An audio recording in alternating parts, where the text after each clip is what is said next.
Good evening. Welcome and thank you for joining us tonight. My name is Claire, and on behalf of Harvard Bookstore, I'm pleased to introduce this virtual event with Nicole Krauss presenting her new book, To Be a Man. She'll be in conversation with Joshua Cohen. Tonight's event is co-sponsored with Harvard Hillel, which is a catalyst for Jewish life, community, and personal exploration at Harvard. Before I turn it over to Donnie Passow, who will introduce tonight's speakers, I'd like to take a moment to thank you for tuning in. Through virtual events like tonight's, Harvard Bookstore continues to bring authors and their work to our community and to our new digital community during these challenging times. Thank you for joining us tonight in support of our authors and the incredible staff of booksellers at Harvard Bookstore. We sincerely appreciate your support now and always. Every week we're hosting events, and our schedule appears on our website at harvard.com/events, where you can sign up for our email newsletter, browse our shelves from home, and even create virtual wish lists.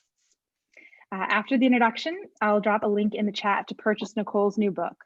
Your purchases and financial contributions, I'll also share a link to donate, make this virtual author series possible, and now more than ever, support the future of a landmark independent bookstore. And finally, as you may have experienced in virtual gatherings these last few months, technical issues may arise. If they do, we'll do our best to resolve them quickly. Thank you for your patience and understanding. And now I'm pleased to turn things over to Danny Passow, who is a rabbi deeply involved with student life and the larger community through Harvard Hillel. Danny, I will turn your video on and the virtual podium will be yours. Claire, thank you so much, and thanks to the Harvard Bookstore, which is really, as you said, a cherished landmark in Cambridge. It is a pleasure to partner with Harvard Bookstore and to welcome all of you to tonight's event. It's a pleasure to welcome you, Nicole. Nicole Krauss is the author of the novels Forest Dark, Great House, The History of Love, and Man Walks into a Room. Her work has appeared in The New Yorker, Harper's, Esquire, and the Best American Short Stories, and her books have been translated into more than 35 languages. She is currently the inaugural writer-in-residence at Columbia University's Mind, Brain, and Behavior Institute, and she lives in Brooklyn, New York. Nicole, I first became aware of you. I went to an event at the Free Library with Cynthia Ozick, and you were kind of her opening act. It was about 15 years ago. And you read from The History of Love, and I immediately became a huge fan of yours. And then we had sort of the serendipitous moment of being on an airplane ride, a long ride back from Israel to New York a number of years ago. So it was a pleasure to meet you then, and really an honor to have you with us this evening. Welcome. Joshua Cohen, it's a pleasure to meet you. Joshua is the author of the novels Moving Kings, Book of Numbers, Witz, A Heaven of Others, and Cadenza for the Schneiderman Violin Concerto, the short fiction collection Four New Messages, and the nonfiction collection Attention, Dispatches from a Land of Distraction. Josh has been called a major American writer by the New York Times, maybe America's greatest living writer by the Washington Post. Nicole, I'll let you defend yourself. And an extraordinary prose stylist, surely one of the most prodigious at work in American fiction today by the New Yorker. He's been awarded numerous prizes, and his upcoming book, The Netanyahus, will be published in 2021. Josh, welcome. Thank you. To everyone who have the chance a little bit later this evening for Q&A, there is a Q&A icon at the bottom. You can just click on that and type in your question. You have an opportunity to do so anonymously or by name. Please do so by name. We want to know who you are.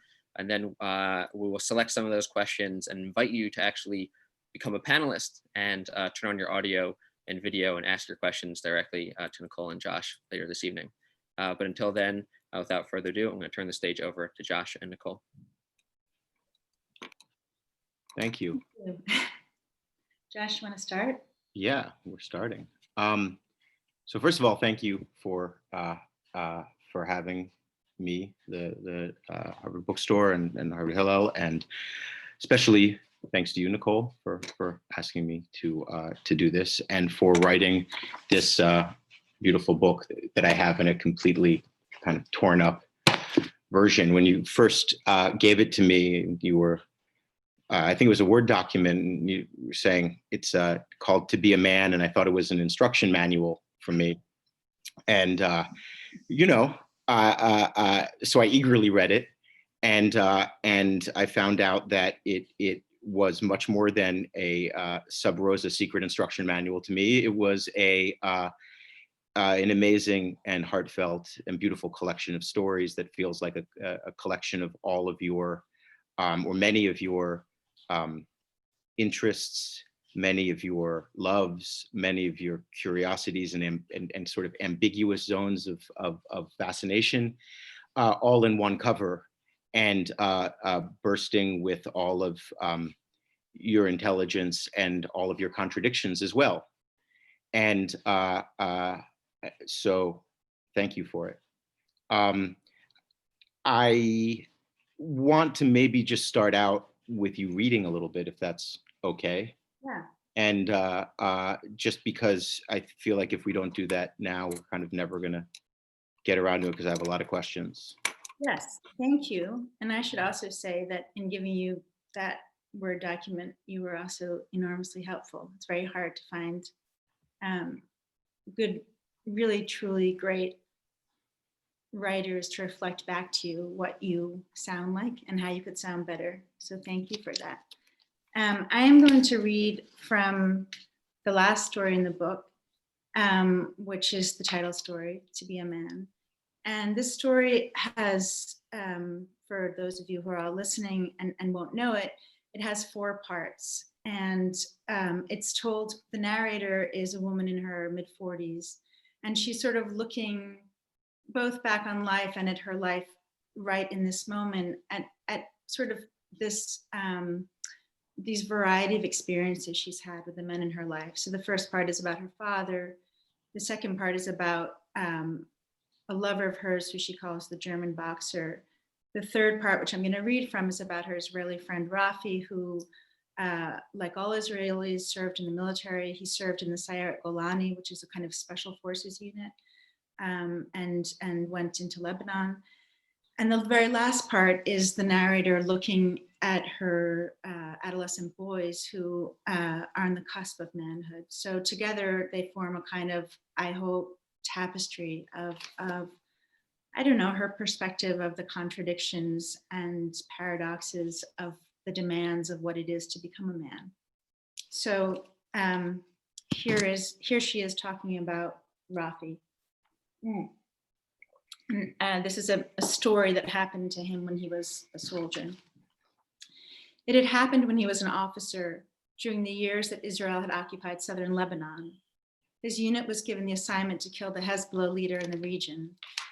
Intelligence knew that every single day at 6:30 a.m. sharp, the Hezbollah chief left the house and got into his car, and their instructions were to rig the engine with a bomb.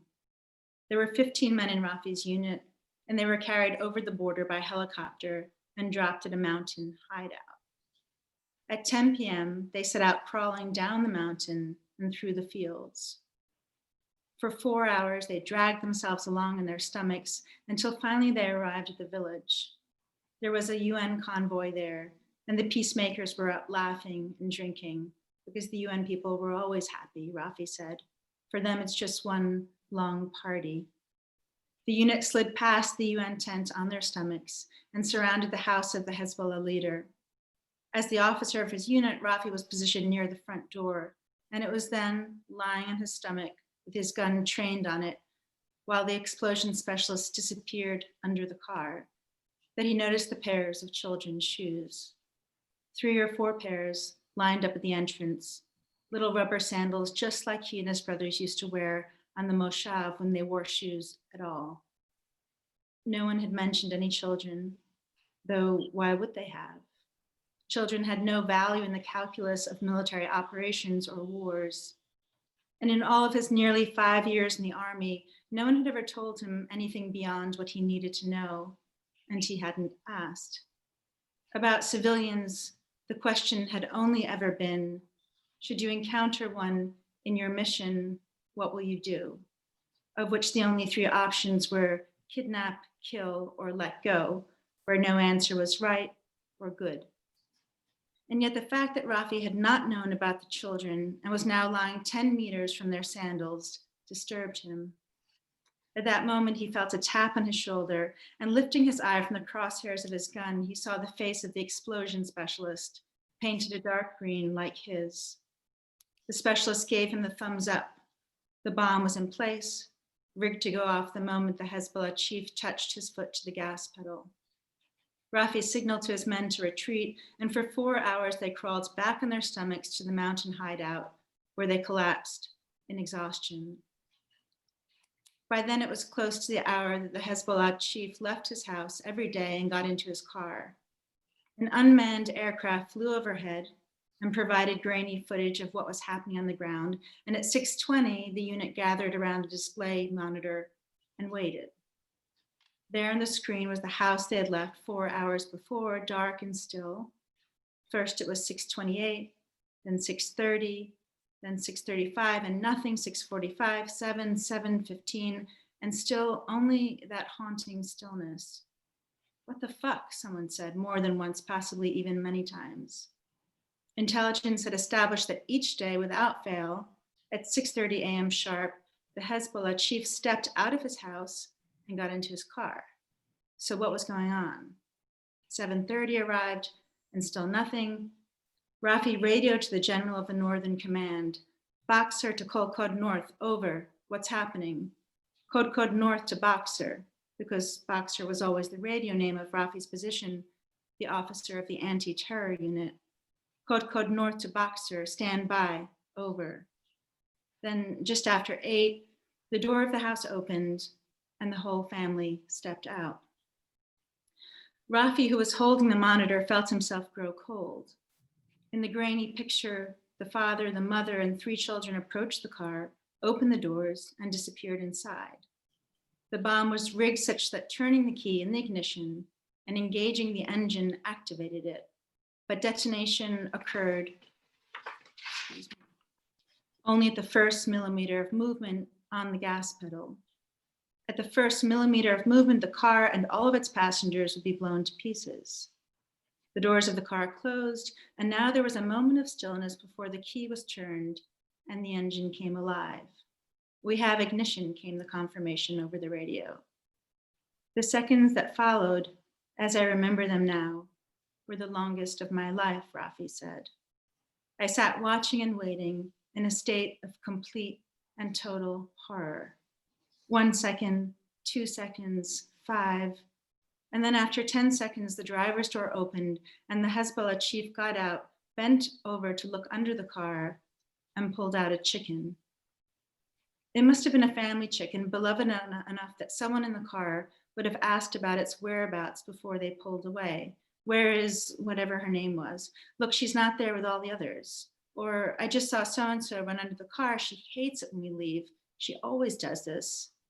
Or whatever one of the kids piled into the back seat said the moment before their father applied the first touch of pressure to the gas, which would have exploded them all in an instant. Out came the chicken, Rafi said, and then the guy ducks down for a second look, straightens up, and orders everyone out of the car.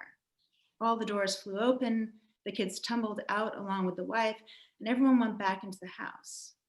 Around me, many of my soldiers were furious. All of that for nothing. The mission had failed. Our superiors were pissed off as hell. And him, she asked, how did he feel? The thing is, he said, that I can't remember. And the more time passes, the more I feel I need to know what it seems I will never know.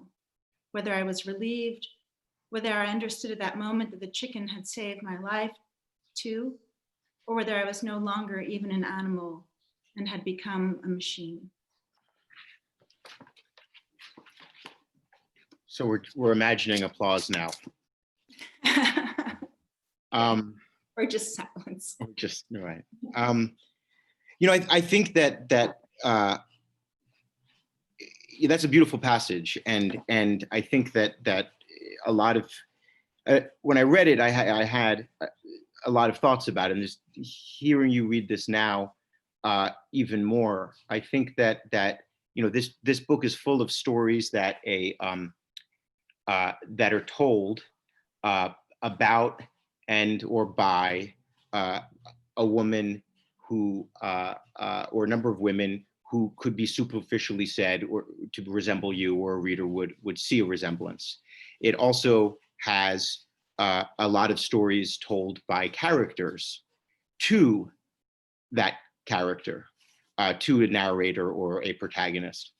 And so it's a person who is, so this book is full of people who are sharing their stories and also sharing the stories that have been shared with them in this kind of vast chaining of stories. And I thought that one of the most beautiful things about this passage is the generosity in it, because you know, a lesser writer would have had Rafi tell this story, right, about this chicken under a Hezbollah leader's car, and then the author, the narrator voice, would say, but what he didn't realize was that at that moment also saved his life, right? The realization would have been the narrator's. But to generously give it to a character is what really is I think, a signature Krauss move, right? That brings people and these characters to life by gifting them real intelligence and insight. And so I think my question is it's a variation of how, if you know someone so well, do you interview them? It's a variation of that, of how, if you know someone well, do you write about them? And how do you take their stories that they tell you in hand with respect or without getting killed by them? Right. I think one of the moments that interest me most in life, and certainly in the construction of a character, the kind of moment that it's a kind of like fault line that I'm drawn to over and over again, is one in which a person kind of realizes a mistake on which many other aspects of their lives have been built, right? So I remember writing about this very specifically in Great House. There's a character who has this question kind of rise up of, what if I had been wrong my whole life, about this enormous assumption about her life. And this question rises up and fractures her present.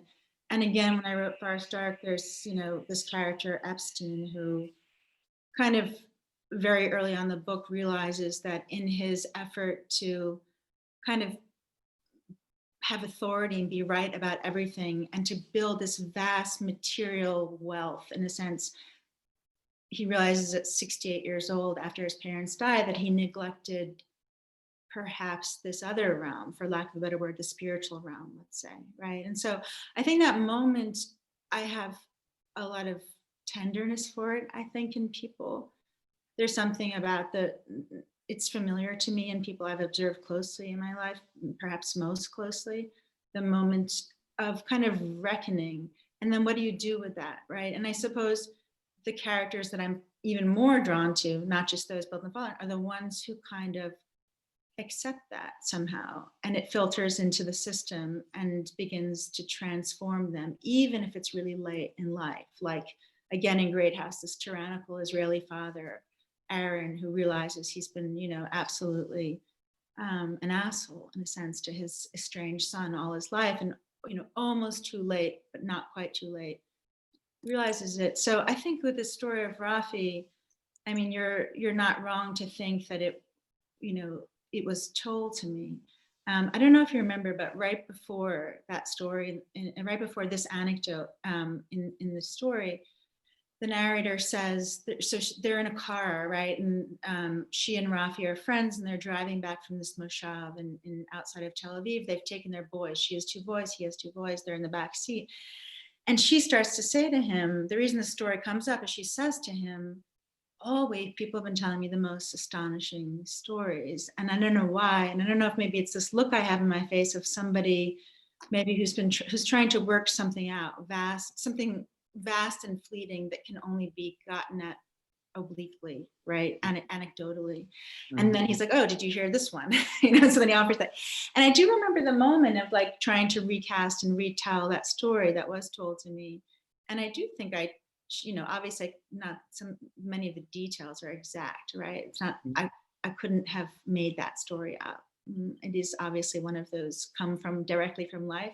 But what I could make up or inhabit or alter in my writerly world is his kind of that nature of how that recognition sifted down through his psyche over all these years, because he's telling the story, he's now in his late 40s, and this happened when he was whatever, 22, right? 23. Like it was like his 5th year in the army. And so that was my own invention. That was my own way of thinking about it. And I like that you put your finger on that.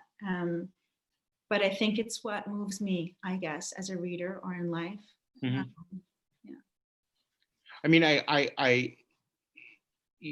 a book of stories itself, to me, I mean, I know that there's a lot of theories about what is a story collection, right? And because stories themselves are encountered usually individually and are these kind of strange islands and these, contained worlds in a way. And but I love story collections because they feel like when I read them that I'm meeting the writer in a way that I don't meet the writer in a novel. I feel like a novel is, you're composing a novel and, you're writing it, even if it takes a very long time to write it, it's still like, it's a stretch of a person's life. And at a certain point, the mechanics of the novel, of the plot kind of take over, and certain things have to happen for it to be a novel in a way. Or gestures in certain directions are expected. So I kind of feel that there's a principle of composition there with the novel, whereas a story collection, it feels like this is a portrait of a person over a large amount of time, right? And these are the kind of the stars that they've kind of thrown up there, and you're looking at the constellation. And I'm wondering like how it feels, this kind of composition of a novel versus this collection of stories, and looking back on the last, what is it, a decade and a half, maybe, of some of, from the earliest stories in there, what you think has changed in you as a writer. Yeah, I love the way you describe the differences of how the kind of window we have on to the writer behind the production itself. And I think I would add to that even by saying that when you have a collection of short stories, there are these silences in between the stories, right? So the silences are the not writing periods, right? And in my case, some of those silences were the silence it took to write Forest Dark, my last novel. So there were stories written on one side and the other, and some of the silences are just living and things changing in my life. And so in some sense, there is a way in which you're watching the passage of time for a writer, as you said, you're watching a writer change and rethink things. Having said that, what surprised me in terms of bringing there's not that many really old stories. There's one story in here that feels to me in my life ancient. I wrote it right after 9/11, which was right after I finished my first novel. So I guess I was like 26. And that story is called Future Emergencies. And I'll get to in a second the reason it was kind of surprising going back to it now. But I think one of the things that surprised me was actually, even in the rest of the stories, which were written, I guess, between 2012 and now, with many of them in the last just like year or year and a half or so.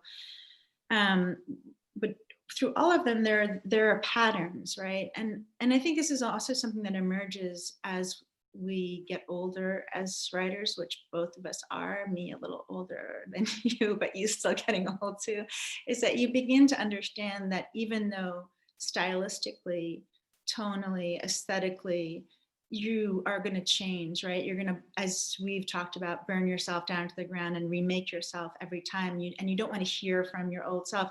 At the same time, there's this inescapable structure of your own concerns, the concerns that you were born into with this world and you will go out of from this world. And those concerns evolve, they don't repeat themselves. But really, I think it's the mark of becoming a mature writer to see those and recognize those. And that's you, that's what you are. And I was surprised. This is kind of that midlife moment in a way. My youngest son said to me the other day, we were eating lunch, and he said, "Isn't it amazing? Like so much has happened to you, and you're already halfway through your life, and you have like half more." And my thought was, yeah, but like I'm not gonna be able to write for all of that. Like, there's not. I'm definitely more than halfway through, and and it was to even me despite my, the fact that I planned things and thought about things, there were a lot of surprising echoes and patterns that became apparent to me once the collection was nearly fully assembled, and then in editing it and going over it multiple times. And those patterns are like, they're the photograph that comes up in the darkroom of what is, in your mind. And we can talk about what some of those things are, but so some of that was natural. And then I also was really interested in how, when you come out of novels, you're fascinated obviously by structure and all that's possible in it. In a sense, for me, it's the most important thing, because a novel can be redefined structurally every single time, right? It can be almost anything. Mm-hmm. And so those skills, or that habit of turning to structure for meaning, or turning to structure for resonance or beauty or coherence, I couldn't shake that off, even in making a collection of stories. So there's a lot of like parenthetical echoes, right? The first and the last story, then the penultimate and the second story. There, Sure. births and repetition of narrative voices and all kinds of things throughout that were deliberate.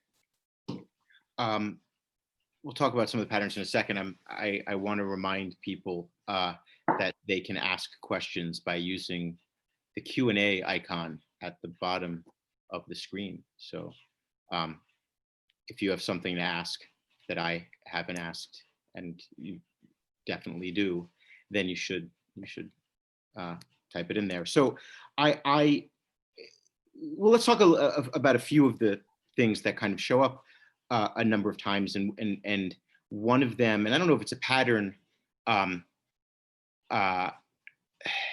if it was just me and you on this call and not, 1,000 people, I would say it's always the woman running away somewhere. But because it's not just you and me, I'm going to say it's Israel, and it's the role that that Israel plays as a second home, also as a kind of an ideal or something to be dreamed about while the characters are mired elsewhere. It's a place that always, in these stories, as in the last novel, is a place that holds out a certain promise that is far more complicated when a fulfillment is attempted, right? When a character arrives, suddenly, as in the history of Israel itself, right, the metaphor becomes real, and it slowly becomes exhilarating, annoying, real life. And it's that process of kind of always being dreaming of another life, and then arriving in it, and then being brought down into real life. That's a process that I think recurs many times in your writing to really beautiful effect.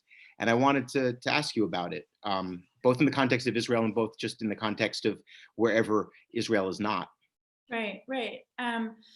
So many things to say about that. Maybe to start, I'll get to Israel, but maybe to start by saying that this notion of a threshold, the threshold in which a character is standing and he or she can stay or go, can walk through or not, can become, in my mind, has become many, many things. It can be relational, and it can be that struggle that all of us have many, infinite times in our lives, which is the choice between the known, the stable, the secure, and on the other spectrum of human need, independence, experience, change, right? So numerous characters are standing at that door, whether it's in the young narrator in Future Emergencies deciding whether or not to stay in her relationship, the narrator who is dying in a refugee camp, Sophie in Amour, who's talking about why she left an old relationship, the kind of assistant to the gardener in the garden who talks about his loyal devotion and thinks of leaving. And then there are many women and men who leave too. But it could also be about, history and the future, right? So in many of these stories, there's a sense of what's behind the door, the threshold behind one is this enormous pressing weight of history, whether it's the Holocaust or, the thousands of years of history in the archaeology of Megiddo and the story Endes, or, the moral regrets of the gardener who collaborated with this fascist military regime. Right. And then on the other side of that, the future, like there are stories in this book that look forward into a future, whether it's that refugee camp or, whether it's the gas mask.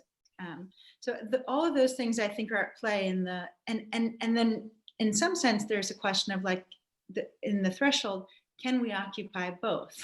Can we be like the question of Forrest Stark, which the character Nicole asks in some sense, or believes that since she was a child, that she could be in two places at the same time. And she literally has that sensation, that uncanny sensation one day in her house, but she talks about how that plays out in her life.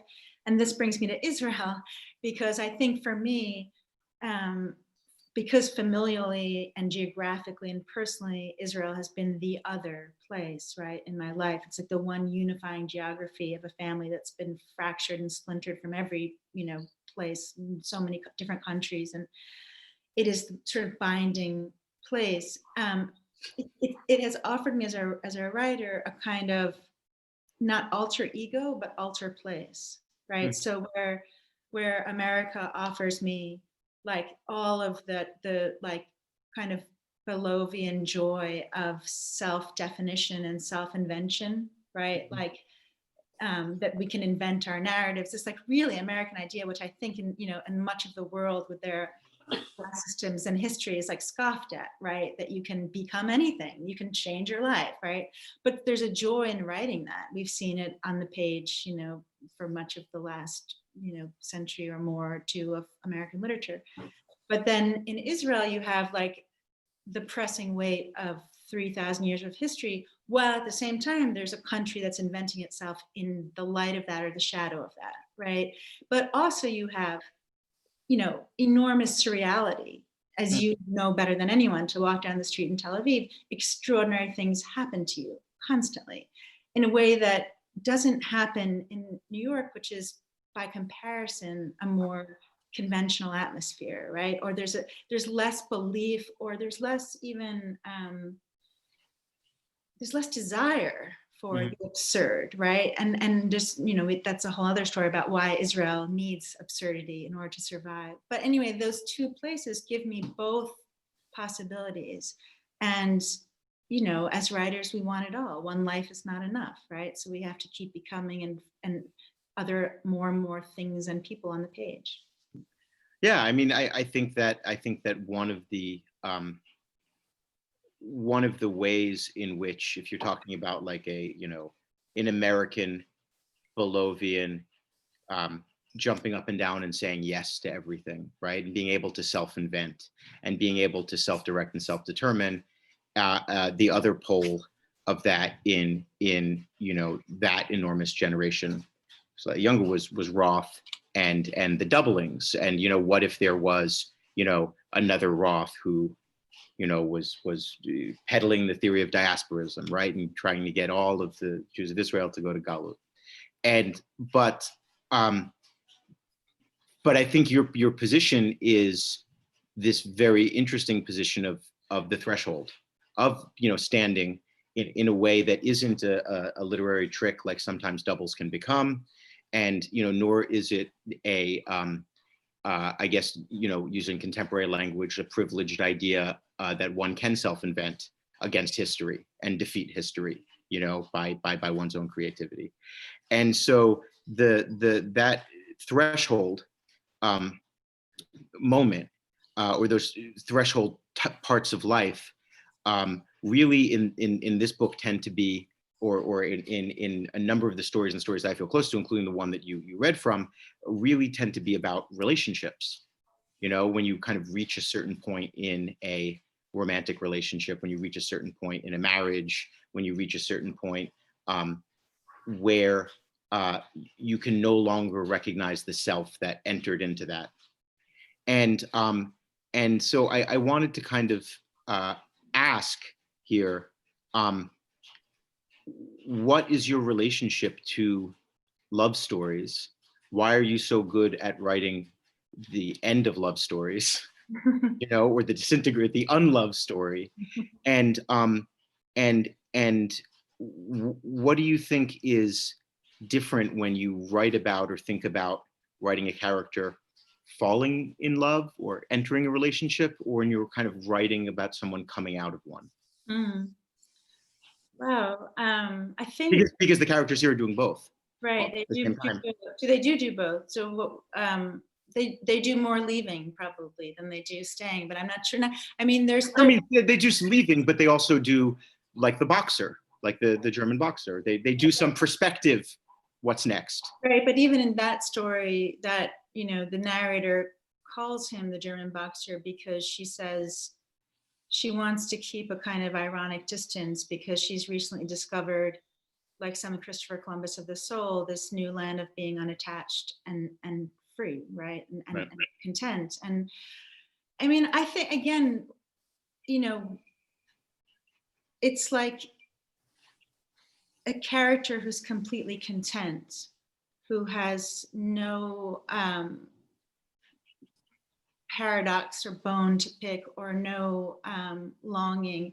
There's no need for change, and nothing happens in the page unless the characters change, right? That's what every story, every narrative moves toward in some sense. And so I think I have a sensitivity, I'm drawn to that tender spot, right? So earlier, I think I said I have tenderness for a certain kind of character, but now I mean like at the tenderness, like the pain, the spot that's like you're drawn to when something is like bruised and you kind of like keep going back to it. And I think, you know, I am interested in that particular struggle. I'm interested in the struggle in which a person knows that they have to compromise, right? Impossible to live without it. Now, you know, maybe as a young person, we write books in which we think we don't have to compromise, neither as writers nor do our characters.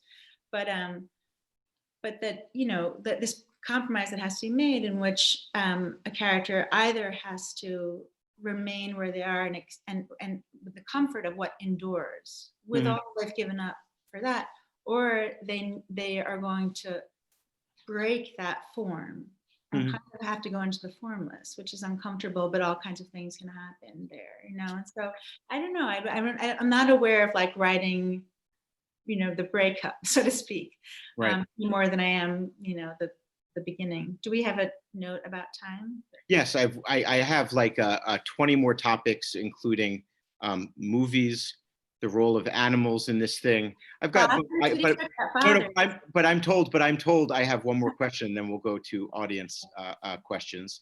So I think I'm just going to, you know, follow by talking about really talking about the title here, because I think that again, it might be sensitive because I opened the Word document and it's like, you have an email from Nicole and it's to be a man. And I was like, oh man, all right. I'm going to start following these instructions, but you deliver your instructions in other ways, you know, but I seem to have lost you there. So I was really wondering, is this addressed to the men in the stories? Is this addressed to the boys or the children who are growing up into being men in the stories? Is this addressed to men who don't read enough fiction in this country? Or is it addressed to specific people that I don't know? Well, I should first say that, you know, unlike a novel in which a title can really represent the whole, it's impossible to come up with a title of a collection that is going to speak to everyone. And I think there's an irony in this particular choice of titles, in that of the 10 stories, 7 of them are about women, or at least are in the voices of women. There's only 3 that are in the voice of men. And though those 7 stories are sometimes women kind of looking at men, interacting with men, a lot of time the men stories are also, I think somebody keeps popping up, but anyway, maybe it's a technical thing. a lot of times the women in those stories are really shaping themselves in maybe in the theater of their relationship with the man. I'm thinking, for example, of Switzerland, right? The story of Switzerland. The story, yeah. Right. Where thank you. Where you have this, this young narrator is 13 and she's in boarding school. She's in a boarding house because she's too young for the dormitory with these two 18-year-old girls, and one of them gets involved in this quite, an adult would say dangerous sort of relationship with an older man. But really it's a story told from, later in time, but of this young 13-year-old looking at this older friend kind of define herself in the context, in the theater of that relationship. But what she's really doing is kind of testing her power, the limits and reach of her power, even as she's become incredibly vulnerable, as every young woman does the moment she becomes attractive to men. And so, and just give it an example, it's like in that story, the man is not quite insignificant, but certainly to the girls, he almost is, who he could have been anyone in some sense. So, and then there are other stories, of course, like the title story that quite directly are looking at manhood. But I think, there's, in my mind, there was a couple of thoughts behind this title. One was, look, for most of my writing life, if not all of it, I've inhabited men equally as often as women. It has always interested me to try to understand what that means to be inside of a man's mind. I've written so many male characters, and often really difficult ones, like Aaron, the father in Great House, for example, or Epstein. But I also have been on the other side, So I think this is a collection of stories that is both about what it is to be a woman and what it is to be a man. It's about what happens in between those two, and it's about fathers too, and daughters, and it's about mothers and sons. It's about mothers and daughters, their births, their deaths, like all of those things. So if we can take it more generally, I think, than just the specific of about a kind of looking at manhood only. So it's not about me. Okay. So I think we are going to, I'm being told to go to questions from the people watching. I don't know if I have to click anything. Do I have to click? Nope, I'm back. And so Josh, thanks so much for those questions, and Nicole for those really wonderful responses. Our first question this evening is going to come from Carol Court. Carol, if you're able to unmute yourself, and you should have been promoted to a panelist.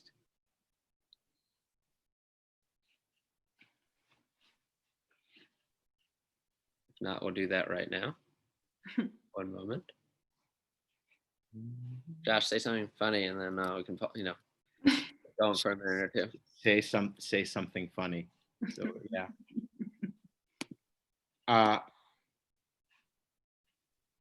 I have a question to ask. Can we do that? Do I have a moment for a question? In addition to this will be like the bonus DVD funnier question. So in addition to like taking a lot of reading recommendations from you, I take an enormous amount of film recommendations from you. And this book has two stories that are deeply from film, right? One Singer Shadi and the other one Amor, right? And so it's and they're gesturing at Iranian cinema and the movie of Michael Haneke. And I was wondering what because my own sense of insecurity, right? I'll bring that to bear. That's bottomless. Is and I think it's maybe a Jewish writer's sense of insecurity is which I don't think you have, which is that I am not a very visual person. I don't have that visual. I'm not attracted to things to parse them visually. I don't find myself writing descriptions of nature. I don't know the names of any trees or plants, barely fruits and vegetables.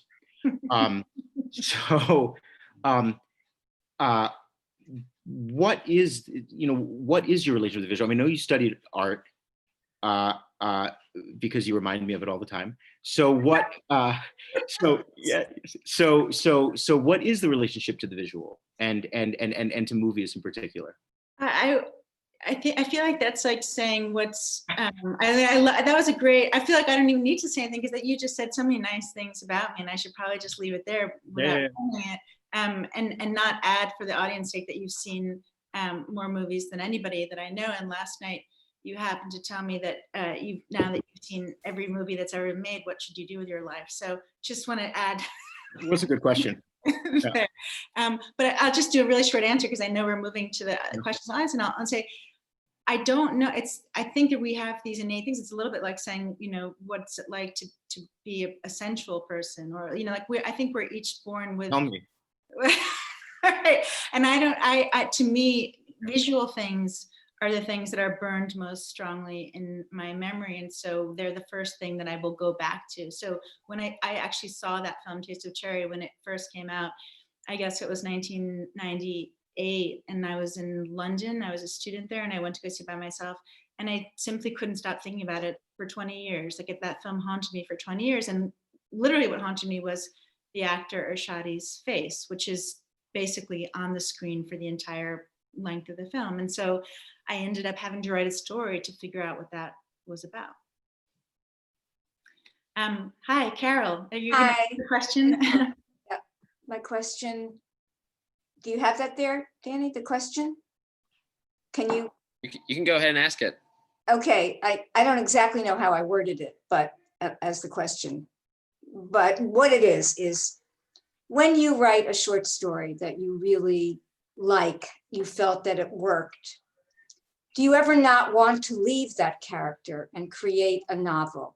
Is it sometimes there that it feels like you can expand the characters and the plot into a novel?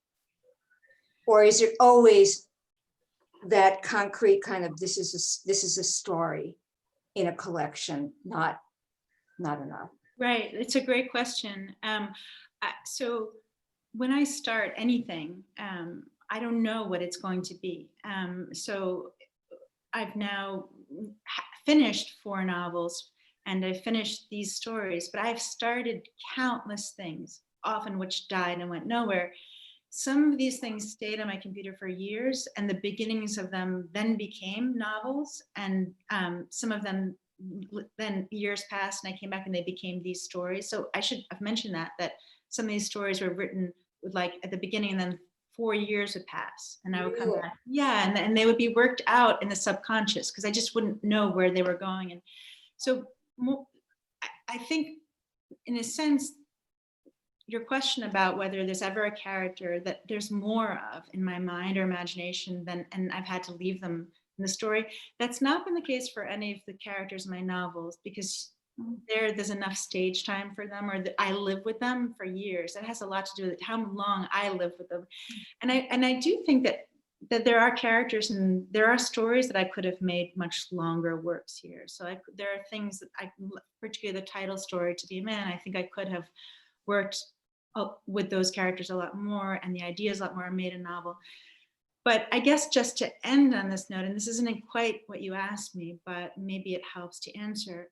For me, there's something about the character being brought to life in whatever the form is, with short story, that if he or she has been brought to life there in a form that works and holds him or her, it's as if for me they go on existing always. Right, so they don't leave me or I don't leave them. So they're added to my ever more expansive sense of my world, right? And it's not that I speak to them or they accompany me in any way, but they are what I carry around with me the same way I carry around memories of my friends and my family and the things that have happened to me. And so there's a satisfaction in that, or some peace in that, even if I know I could have worked more out of them. It doesn't matter, that because they have some enduring life in my world. Thank you. That's very interesting. Thank you. Sure. Carol, thank you so much for your question. We're going to move now to Ken Frieden. Ken, if you're able to unmute yourself and turn on your video, please go ahead and ask your question.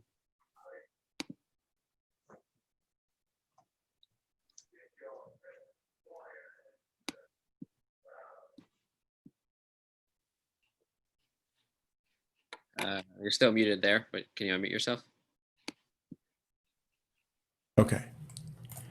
So when I read Forest Dark, it seemed clear that you were inspired by the struggle over Kafka's letters that were in Tel Aviv. But I was also reminded of Philip Roth's ghostwriter with the possible discovery that Anne Frank was alive. So I was curious if that was an influence, and also in general, whether Roth's writing was an important influence to you. Sure. Yeah. Well, there's more than that influence. Ghostwriter. There is Operation Shylock, which Josh was alluding to earlier, where there's kind of doubling of Roth, and he's sort of hired by the Mossad. And this is a long story, too long to answer your question. But I will say I knew Philip very well, and I've been reading him since I was 12 years old, so he may be the writer. My mother gave me Portnoy's Complaint when I was 12, so God knows why, but I've been reading him since then, and he's accompanied me all my life. But I remember when we were talking about Forest Dark, I was telling him about this bit in Forest Dark where the Mossad approaches this character, Nicole, and that, I won't go into the story, we don't have time here, but that actually, something very much like that did happen to me. And so I said to him, yeah, but I didn't make it up. You made your story up. Mine was true, at least. But of course, I can't imagine that I would have written Forest Dark or many of the things that I write without, in some sense, I don't know what the word influence even means, but without his company for much of my life. And I guess the thing that I took from him most powerfully is his work is all seen together, is a work of what it is to wrestle, lifelong wrestling with the limitations that are handed down to one, and how to square that with one's need for freedom, for independence. And those things spoke to me very, very personally. And he gave me, just like Kafka did, he offered me a path that I don't know would have been opened without him. I hope that answers the question. Yes, thank you. Ken, thank you for your question. We are in the process right now of promoting Rachel. Rachel, if you're able to unmute yourself and turn on your video, please go ahead and ask your question. Yeah, absolutely. Thank you so much. Let me just open up my question. Oh, I can't find it. That's okay. So I've read all of your novels, Nicole. I'm a huge fan. And I've found that throughout your work, there's so much specific knowledge happening, whether it's in terms of that one narrator's obsession with Kafka in Forest Dark. And I'm curious about the role of research and what that plays in your process. And if this is all really specific interests you've had and delved into, or if you do kind of decide a character will have an obsession and then you just go hard in researching it. I'm curious what your process is. Sure. Thanks for that question. So I'm a terrible researcher. I went to graduate school as a young person, and one of the problems I had in graduate school was that I would spend time in the library and gather all the information, but what I really wanted was to imagine what was inside the heads of people. So if I was writing about Rembrandt, I didn't really want to write about the subject. I wanted to know what Rembrandt was thinking. And I actually always had problems with my professors because of that bad habit. And I'm not disciplined enough to be a good researcher, but what I am is I get really curious about things. And so I'll be led down a path without knowing that it will come back to be part of a book. So I can give you a few examples. Like before writing Great House, I think at the time I was like, I don't know, pregnant with my second son. And I got really, or maybe my first, and I got really, really obsessed with Chile and Argentina and the military history there, and the history of the military regime, and the disappeared of all the people who were disappeared and not accounted for.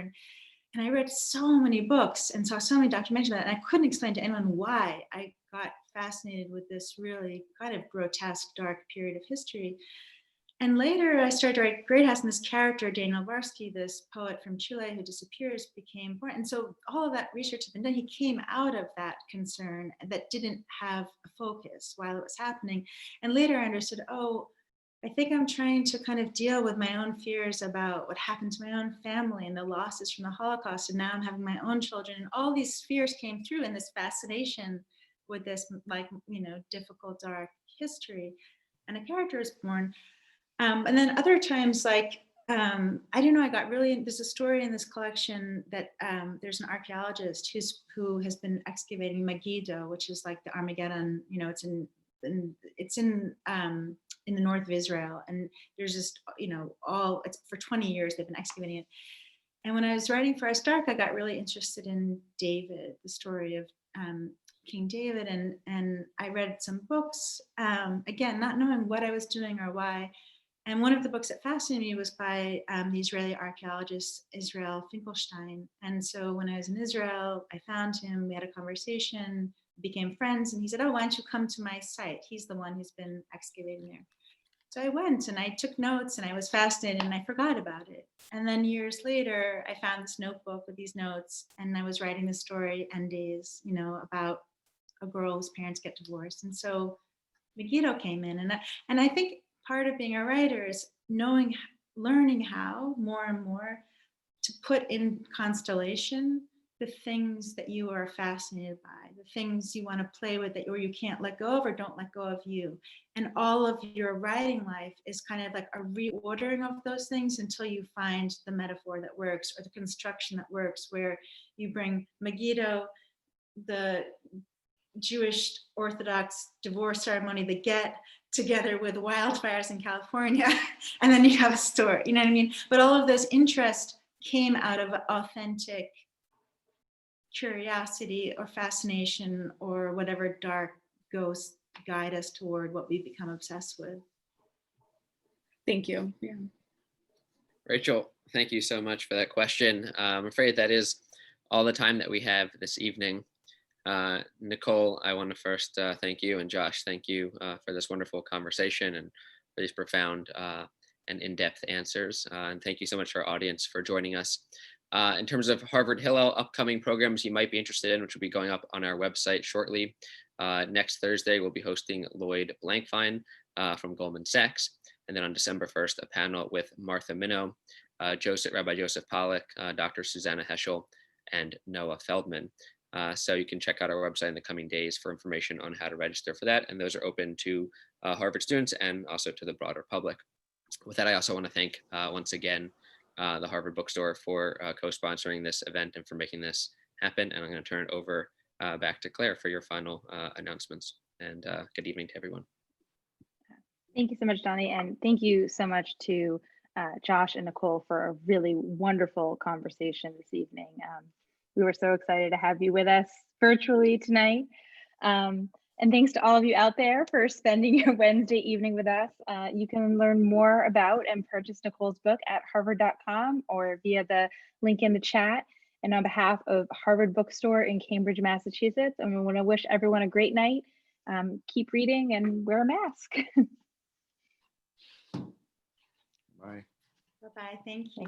Thank you. Bye.